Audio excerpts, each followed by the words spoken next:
Hello, everybody. This is Amar, and I am also a brand new Canadian citizen. This actually happened very recently, this last Monday. And trust me that I don't take a day for granted on this beautiful land, enjoying all the privileges that being here has brought me. I was born in a very small and remote village called Jawalapur, northeast of New Delhi, India. The population of this village is about 600 people still, and as you can imagine, not a lot of opportunities for people. My family was very poor, and my dad worked as a bus driver for the government. He would travel 8 hours to get to work and work for 2 nights, and then come home for a night to rest and back at it again. He made about $140 per month doing this. My mother was a housewife. She would cook for me and my younger brother and get us ready for school in the morning. She also wanted to help the family financially, so she bought a couple of cows and would milk them and sell the milk in the village just for some extra money. It wasn't a whole lot of extra money, but it kept some of the household expenses going at the time. Now let's look at the family's financial picture a little bit more. My tuition all through school was around $50 per month, and so was my brother's. This left my father with $40. With this, my father had to feed a family of four and take care of other household expenses for the rest of the month. We lived in two rooms. We rented those, and one was our room where everyone slept, and the other was a kitchen where mom cooked, and it was also used for storage. Both would leak in the rain.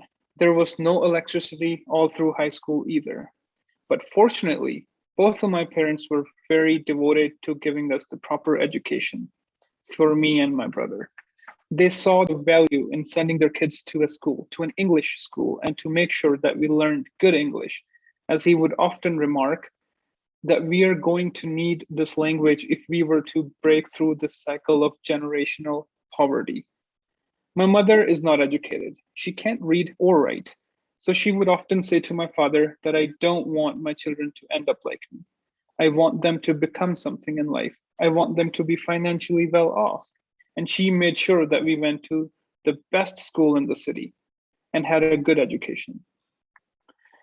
I remember there were times when there was no food on the table some nights, but they were both determined to give us the best education.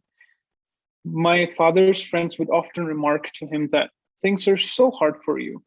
Put your kids in a cheaper school and make things easier for yourselves. But he would simply ignore these comments, and he truly believed that quality education was going to save us in the end. I saw both my parents working so hard, so I worked hard in school and achieved good marks. A college in Vancouver was holding a conference in New Delhi for students looking to study in Canada. I saw the ad in the newspaper and I went to New Delhi. When the college saw my marks for high school and saw that I was second best in my province, they offered me a scholarship and a couple bursaries to come study in Canada. And so I did. Even after scholarships and bursaries, it wasn't easy to pay for other expenses. So my father took a loan for me from almost everybody he knew. I wanted to come to Canada to study further, and my parents made it happen. Oh, and by the way, after arriving here, I've now repaid all of the loans. I've helped my parents afford a proper house, and I am putting my brother through an MBA program currently as we speak. I'm so thankful that my parents sent me to a good school, but I will never forget my mother's sad face when she would come across situations where she had to read or write or sign and she didn't know how to. Last time when I saw her, I taught her and now she can sign. So I'm very passionate about promoting education for women, and especially in third world countries. I never want any woman to be sad like my mother when they must read or write or have to sign or understand a legal document. I am currently sponsoring education for two young girls back home, and in the future, I want to be able to sponsor more and as many young kids as possible. I believe that in these rapidly changing times where technology is constantly shaping the world, and through that, English is becoming more and more acceptable around the world. I think education in English is the only thing that will give these girls and young kids a chance to progress in life. Also believe that a country or a society will only progress as fast as the literacy rate among women in that country or society. So I hope that the governments and families start investing in education more, and I believe every child has a basic right to education. Thank you very much.